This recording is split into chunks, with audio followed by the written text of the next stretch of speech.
while introducing the workshop, my colleague, Professor Joshi, spoke about the co-terminality of the methodology and theory. He told us that how, with the growth and development of anthropological theory, anthropological methodologies have also transformed. He gave us example from classical evolutionism and talked about the dominant methodologies during that time, the time which was known as the time of armchair anthropologists. So these armchair anthropologists, they worked on the data of others, like people who travel to far off places, to those exotic lands, for the white Europeans sitting in their libraries, personal libraries sometimes, or missionaries and colonial officers, and collate them to fit the paradigm of classical evolutionism. And if you see these dominant paradigms, whether it is classical evolutionism, and if you see how in the British anthropology, you had a tradition of functionalism, and with the coming of functionalism, you also see a change in the methodology of a change in the methodology, the way fieldwork was conducted. So you see the rise of Malinowski. You also see how Radcliffe Brown and others, they come in. Similarly, in American setup, you see the rise of Boasian anthropology and how fieldwork becomes a very, very important feature within anthropology. And we have a series of such changes, if you see. And today, I'll come back to this point, but these are the 5 larger points I'll be focusing on in my talk. And I've already started with the first point, which is fieldwork at the crossroads. I just want to give you this idea about, how fieldwork has been at a, today we are facing a tremendous challenge because of the global pandemic, right?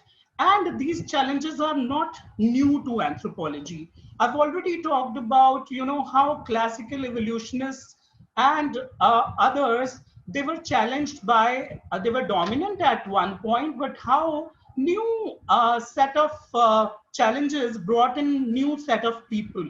And if you see, the factors varied. So you had, world wars, they were very important factors. If you see the external factors, if you see how world was changing around us, immediately you remember this famous story of Malinowski, a Polish national, how he was stranded in the Trobriand Islands, and intermittently for 4 years he was there, and he wrote those classical ethnographies on the island, the Argonauts of the Western Pacific, and then a series of other books which came out of his fieldwork, and that made fieldwork what it is today, the long-term fieldwork, if you see the solo fieldwork model. And if you see the Second World War, there was this complete shift in the way anthropology looked at itself. It completely revolutionized the way applied anthropology, it became a dominant feature of anthropology. I think those who have, in our department, we offer a paper called Anthropology in Practice. And if you see, anthropology in practice begins sometimes after the Second World War, where, the idea of reconstruction of the world, the idea of peace becomes dominant, and then people start thinking about the planned cultural change and other things. So with these larger structural changes happening, with the world order changing, with the Cold War, you see, Catherine Gough has written a lot about how, you know, anthropology and imperialism, how they were linked together, and how slowly in 1960s and 70s, people in the university campuses in the US, they started questioning the whole idea of anthropology, how anthropology was used by the imperial masters. Similarly, you see during the same time, you see a rise in, you know, black movements, you see rise in women's movement, and that made anthropology a much more democratic discipline. Similarly, the internal churning which was happening within anthropology, you also see in 1986 with the publisher, with the coming of this book, the writing cultures, the politics and poetics of culture. You see the idea of fieldwork is challenged, the idea of field site is challenged, whether we have to go to an exotic location to do fieldwork. So all these internal churnings have been happening with time because of both internal as well as external factors, right? So we have now a very interesting, we are living in interesting times. We are living in a pandemic, in the time of pandemic, and it somehow that is my entry point to the idea of virtual ethnography. It's not that we were not engaging with it, but the way we have started engaging with the idea of virtual ethnography in the pandemic phase, it is you know, new for me. So if you see during the pandemic time, even globally, this whole idea of how to conduct field work, how to do the basic class exercises, that became a very important point.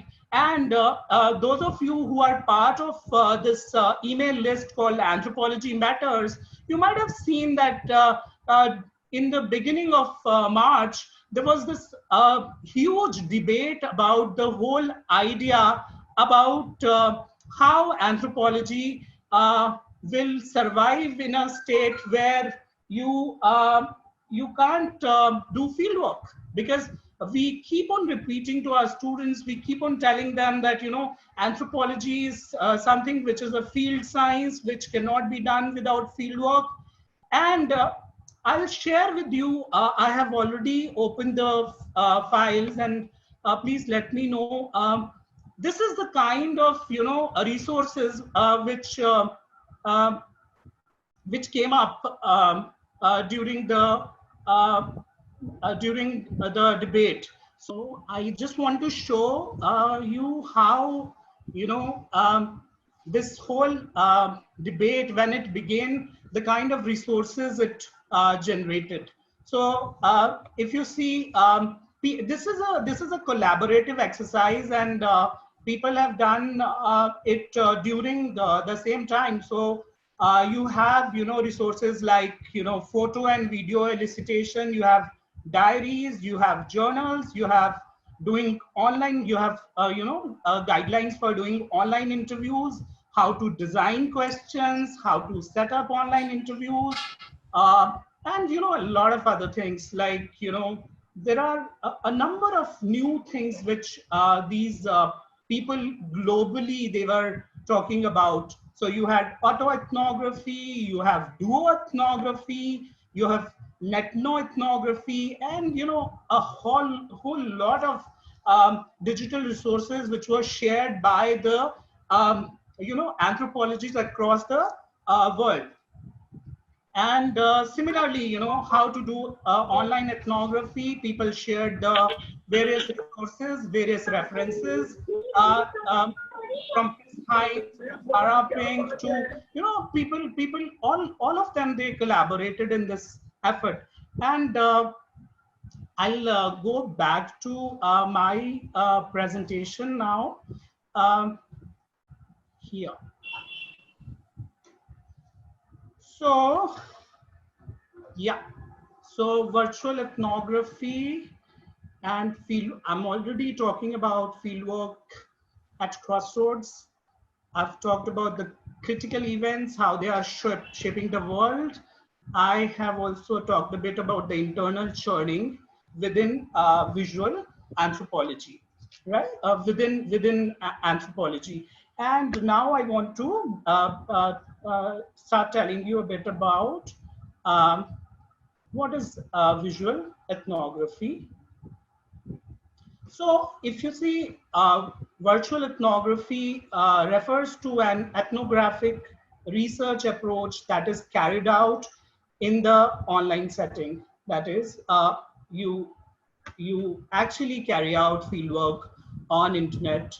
And there's another definition. Virtual ethnography is a research approach for exploring the social interactions that take place in virtual environments. These interactions often take place on the internet in sites such as news groups, chat rooms, web-based discussion forums. And ethnographers are becoming progressively more interested in virtual worlds as a new kind of field site, at the same time as increasingly innovative uses of digital media impacts the daily lives of various sectors of our communities. However, there are several challenges to be met with the application of traditional methodologies, analytical approaches, analytical procedures, and the modes of representation to the online world. The main difficulty for an ethnography of the internet is the selection of field site. So the first and the most important book which came up uh, while this journey had already started, if if I can correctly, recall, in 1965, Delheim, the famous linguistic anthropologist, organized a workshop known as Anthropology, Computers in Anthropology, and it was funded by Wenegren Foundation. And during that workshop, for the first time, and I'm talking about 1965, at the time computers were in a rudimentary state, and the workshop, when the proceedings were published, they brought in this idea by Levi-Strauss that Levi-Strauss said that, in future, and I'm not quoting him, I'm just telling you the crux of it. In future, anthropology will be your personal encounter. It will be more about your personal encounters with the computers. So anthropologists have been talking about human computer interactions from a very, very long time. But Christine Hein in 2000 wrote a book with Sage, and where she uses a case study of a trial of a woman, Louise Woodward, a British nanny accused of murdering the child in her care in the US. The trial stimulated massive media and internet interest, and Hein centers much of her ethnography on the construction and use of the internet sites around this topic. So for her, the media event became the field site. However, Hein argues that the internet can be seen as a place, which is cyberspace, a culture, or a thing, that is internet as an artifact, internet as an object. Ethnography has already moved on from its earlier preoccupation with distant and bounded cultures, and now engages in ethnography at home or in multiple locations, even though Heinz could not travel to remote field sites and engage in face-to-face interaction. Her work gave her a reflexive understanding of what it is to be on internet, right? By sharing similar experiences with other researchers. So ethnographic studies of the online settings have become a it has become a major field in itself. And internet was being imagined as a place where culture is formed and transformed. And this has led to the acceptance of cyberspace as a plausible field site. But internet can also be seen as culturally produced, an outcome shaped by external social forces. Hein argues that both perspectives are important in the studies in and through the internet. Virtual ethnography has to think itself out of the idea of bounded unit and question traditional notions of the field, as well as challenges the implicit as well as how this whole idea of virtual ethnography, it challenges the implicit conceptions of the community behind the much traditional ethnography. Uh, so you see this whole idea of virtual ethnography, it brings to the fore many issues, and I will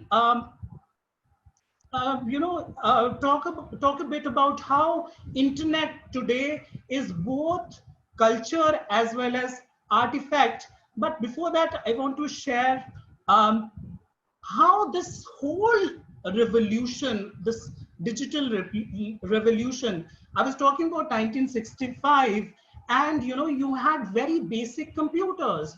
You needed people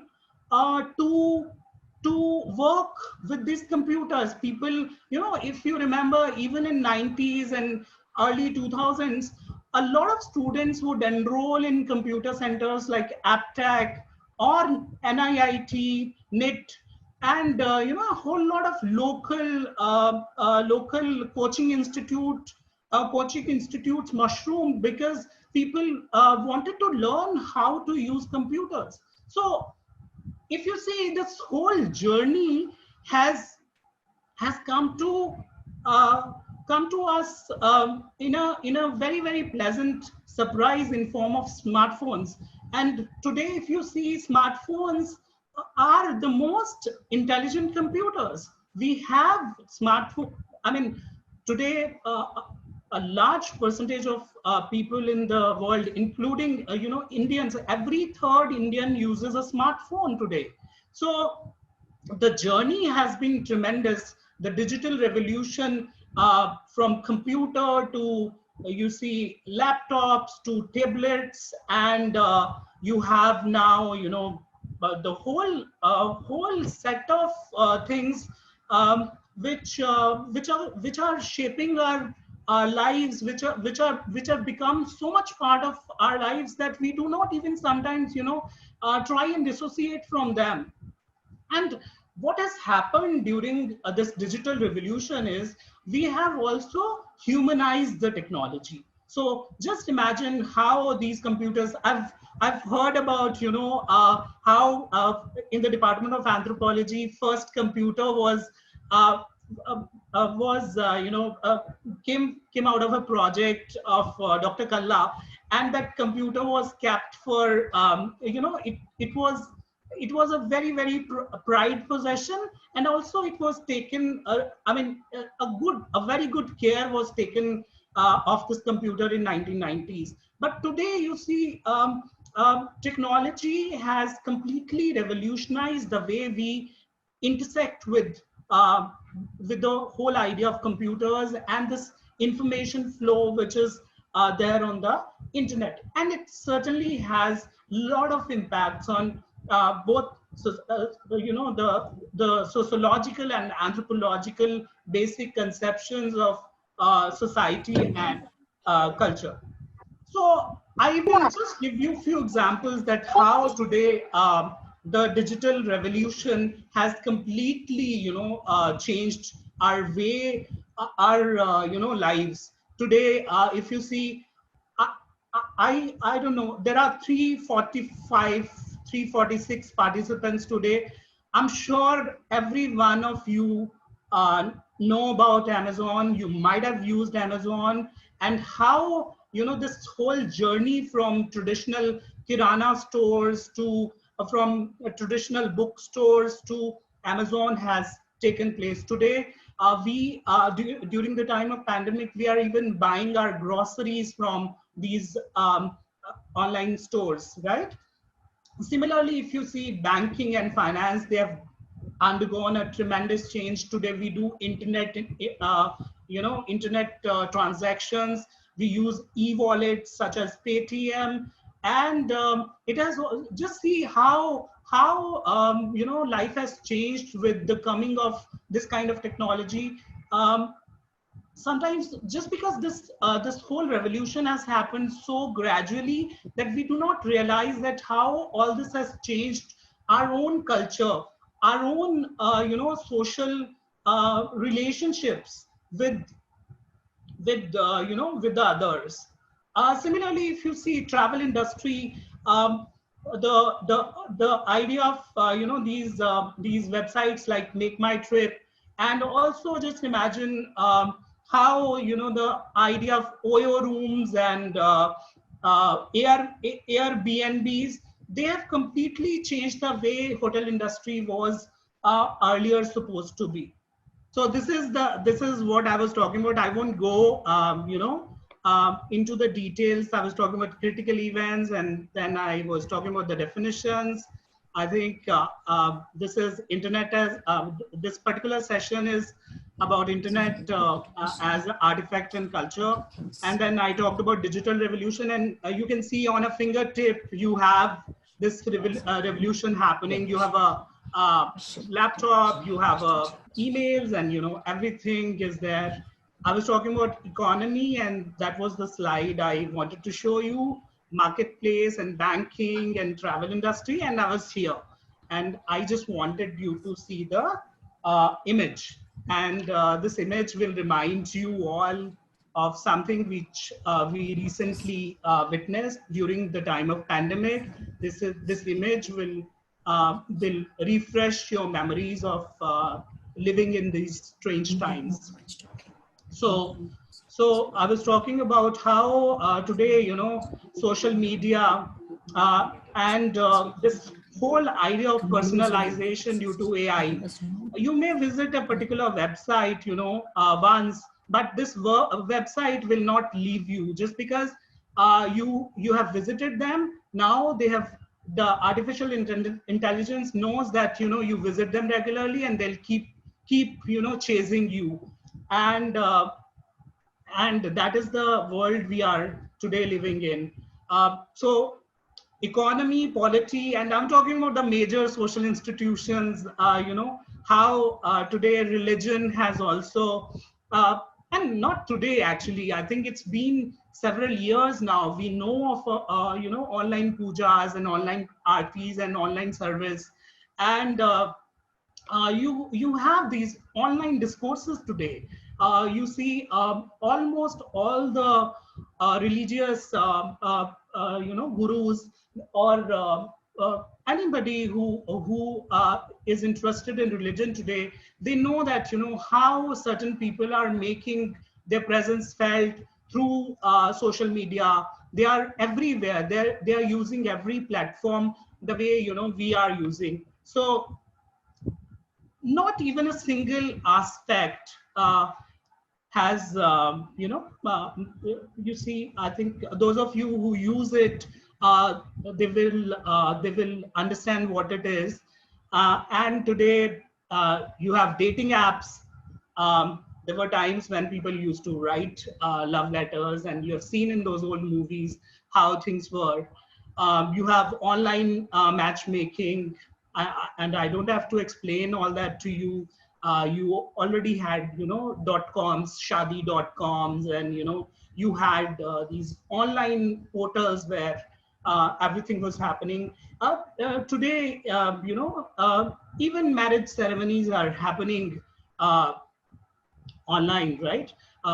Sometimes even so. I think recently I witnessed. I mean, my memories of movie I recently watched, Akhoni, which was on northeasterns in Delhi, and the kind of racial, racial racism they have to go through. And in that movie, there is towards the end, you see a very, very beautiful wedding happening online. So domestic, domestic is also very important. I think you all know this image, and this image became very popular. This is the time, these are the recent times, but online education has been there. I mean, some of my colleagues, they've been attending, courses online.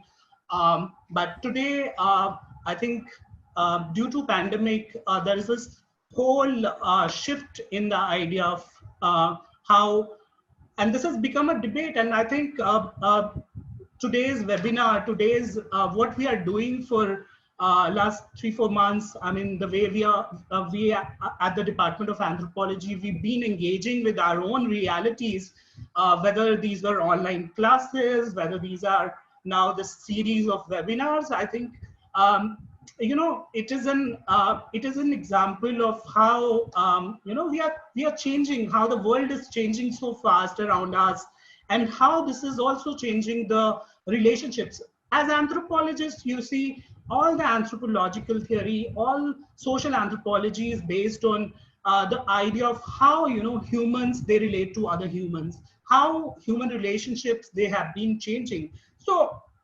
uh, to wrap up this particular session, this particular section, I would say that research has shown that online groups can and do form virtual communities. So if you see, uh, this whole social change is happening around us. We are part of it. Sometimes we realize it, sometimes we do not realize it. We have become so much part of these online communities. I mean, those who have small kids, they know that on they are sharing information on WhatsApp groups. We also participate in Facebook discussions. We also use Insta, and we do comment on people's pictures. We also comment on people's stories, and there are multiple sites on the internet where we regularly visit, whether these are our personal interest websites, or these are websites which our workspace is providing us, whether these are our own hobbies which take us to these internet websites. Today internet is a reality which has become intertwined with our, I mean, internet as a virtual reality has become so much intertwined with our own existence. So research, even before the pandemic, research says that online groups can and do form virtual communities, and meaningful relationships can exist in cyberspace. And when I was telling you about these online dating apps, a lot of people meet on these online dating apps. I mean, just an example.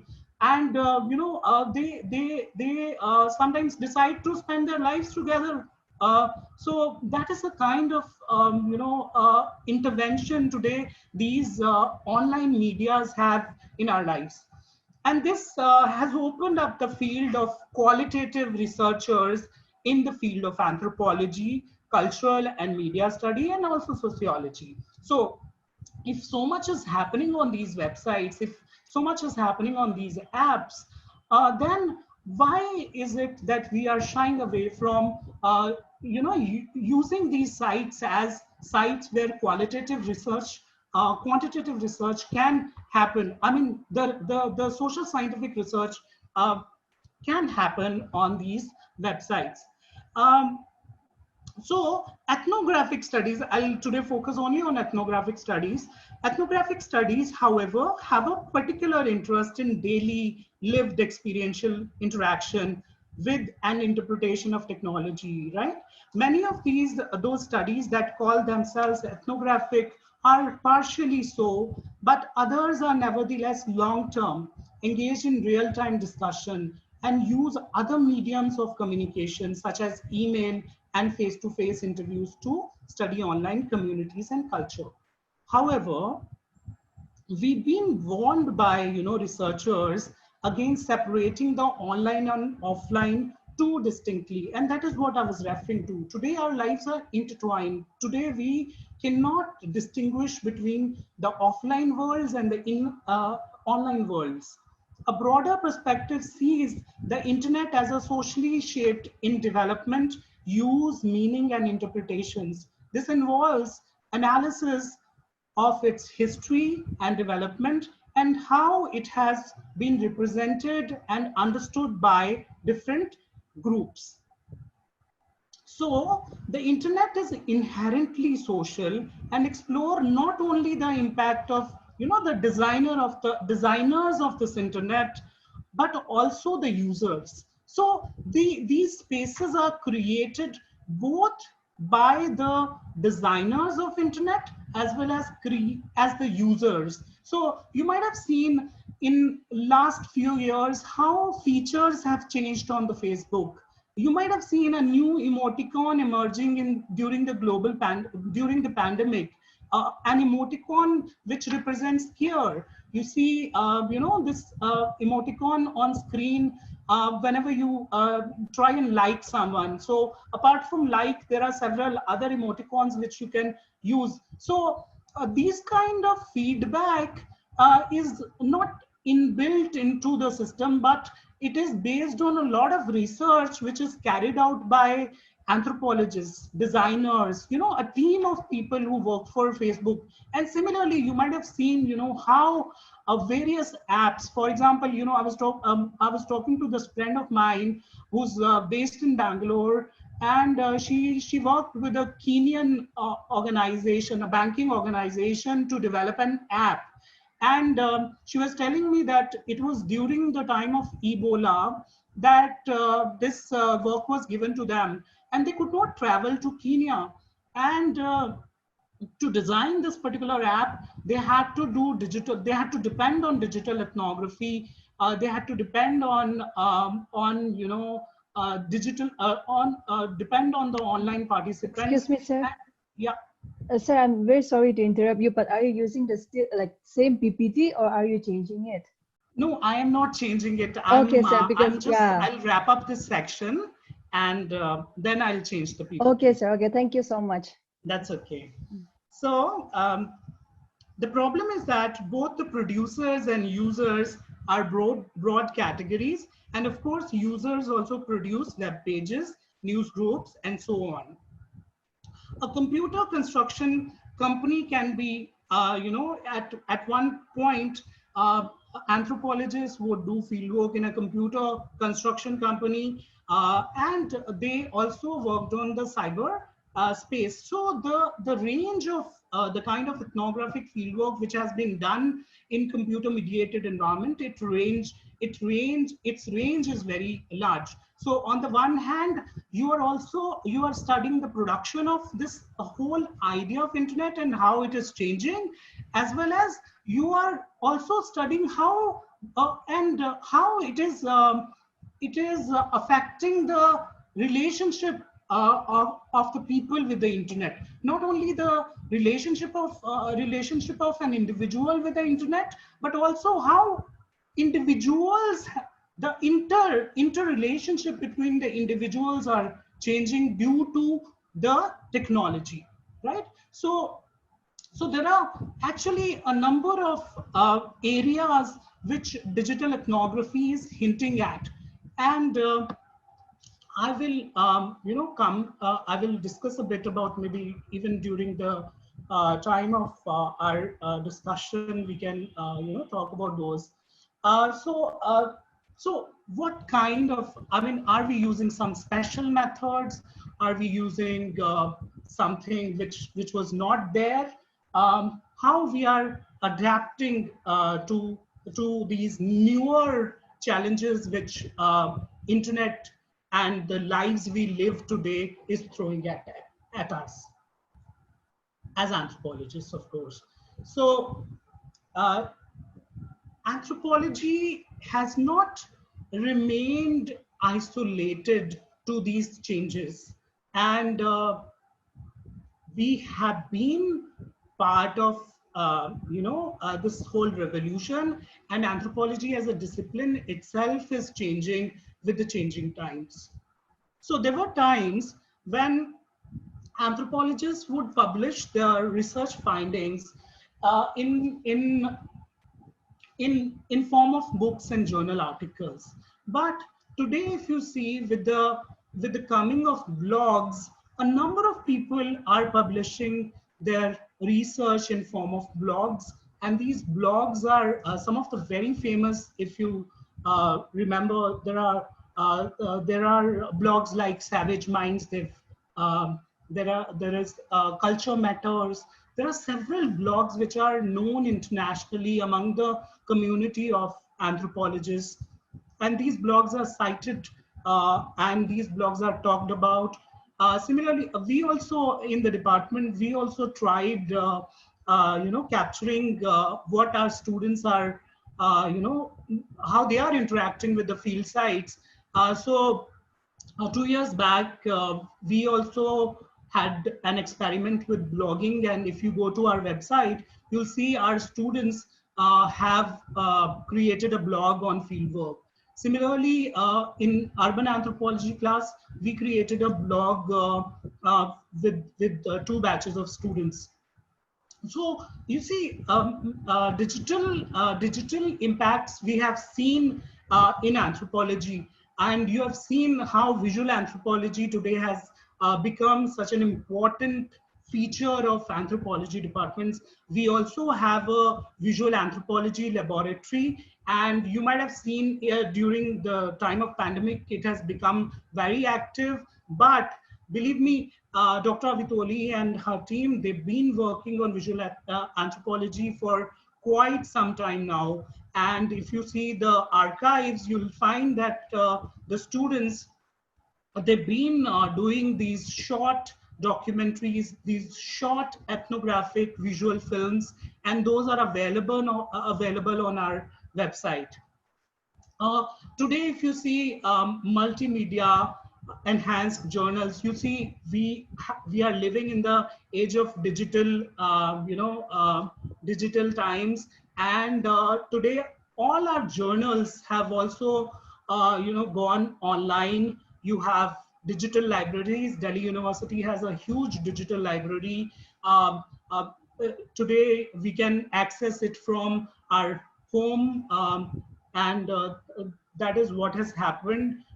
You have digital archives, you have, books in, you can read it on Kindle, you have other things. So basically, I just want to tell you that, how digital has been part of us, but somehow anthropologists in India, and I'll be happy to be stand corrected if there are people who are working and using digital ethnography in a big way in their work. I recently, in fact, read one of the pieces written by Professor Srivastav about a colleague who recently passed away.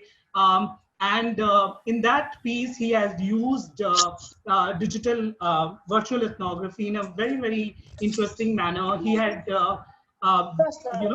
used YouTube videos in order to understand the life of this person. So in many ways, people have started using the digital media, digital archives. Um, but somehow anthropology as a discipline has been changing. I remember Dr. Avitoli, along with other with the Society of Cultural Anthropology, organized a node, Delhi node of an event. And we for the first time learned about this idea of multimodality in anthropology. Today, cultural anthropology, the Society for Cultural Anthropology, it organizes, even recently they organized a online conference called Distribution. And this was the idea of these online conferences came up even before the pandemic. And you had these online conferences where basically the idea was to reduce the global carbon footprint. But today, if you see, it has due to pandemic, it is becoming a reality. So similar to to concerns expressed by those conducting multi-sited and mobile ethnography, virtual ethnographers sometimes feel the methodology is being stretched beyond recognition to a virtual ethnography rather than simply an ethnography of the virtual. A lot of authors believe that because methods have to be adapted to the new media, we end up with partial ethnography. Crucially, ethnography of the internet challenges the ethnographic ethos of engagement with events as they happen in the field, right? And offer holistic attention to all practices which are constitutive of digital cultures. So basically, when I started talking about this particular section, I just wanted to tell you that, you know, how anthropology as a discipline has revolutionized, it has changed internally, but somehow that idea that ethnography has to be done in a in an exotic location has not undergone a serious change. Although that challenge has been accepted by many people from a very long time. I mean, there've been people who've been working in their own communities and societies. People in 60s and 70s started focusing on urban areas, and after that a lot of change has happened. But even today, you know, we tell our students to go and work in remote locations. We suggest them to work in field sites which are not very close to us. I'm not saying that, you know, there is any harm in doing that. We know that the kind of research problems we anthropologists have, they are limited. And but what I am hinting at is that today ethnography has to, and I think that is also the major argument I'm trying to make through this presentation, is that we have to take online seriously along with, you know, offline. We have to take online very seriously, because even the field locations we think as remote, the field locations we think that that are not accessible, and you know, we do talk about digital divide, but the technology, the internet has now, although in India the spread of internet is slow, but you see, even the statistics indicates that every third Indian today uses internet. So ethnography, the challenges, there are challenges which are emerging uh, in the field of Dr. Mahajan, ethnography. a little intervention. We have 5 minutes for you for the presentation. Is it all right? Okay. So that we Okay. can have a little, not many questions are coming. I think it's very interesting. Okay. Okay. So so what I'll do, I'll quickly, you know, take you through the slides, because there are several things. So uh, so if you see today, I mean, I'm talking about the virtual ethnography and the kind of research which is already happening. I'm not talking about the pandemic especially. And if you see, a lot of market research companies, they've been conducting, they've been conducting, and I'm not saying that, you know, the kind of research they're conducting is good or bad, but what I'm trying to tell you that this might become a dominant feature of the kind of ethnography we may do in future. So recruitment of participants, these virtual participants also happen through, there are websites, dedicated websites like e-recruit and other respondent. They've been using, and we've been, you know, talking about whether to pay our respondents or not. But I think in very near future, we all have to ask these questions in a much more serious manner. I remember some 3 years ago, there was a seminar in the department, and we had a heated discussion around the idea, wherein Dr. Vipin was arguing that we have to, just because we use a lot of time of the participants, we have to compensate them in some way. But there was also a counter view that, you know, only people who are special, who have some kind of specialized knowledge, they should be paid. So I think in the coming future, I think recruitment of participants is going to be a major challenge. And market research companies have already shown us that, you know, they've been platforms where people volunteer and they are paid for becoming the participants in research studies. So I think this is the meat of the argument. But what I have already explained, that, you know, the nature of ethnography, the way we use it in our traditional setup, and the way participant observation or interviews or data collection is done online, you see, it is actually very personal when it comes to doing research. It is a very personal domain, and people experiment, just like, you know, the quality of ethnographies vary a lot. People, some ethnographies, they are very well written, some ethnographies are not so well written, and it actually depends on the encounter of ethnographer with a particular field site. Similarly, even in online communities, the kind of, you know, participant observation you are doing is purely how you are, it is purely your call. How much time do you want to spend online, and how much you know, observation you want to do, and how much participation you want to do online. And all the traditional methodologies, they've been used even for the online research. Similarly, you know, we have a lot of analytical tools which are available on the again, you know, digitally also very important. Online, in online manner, it is very important. But also, you know, how anthropologists, I mean, even in our department, we are using and vivo. Recently, Professor Joshi and Dr. Saraswathy, they conducted a study on suicide in Telangana, and they used in vivo to understand to analyze the data.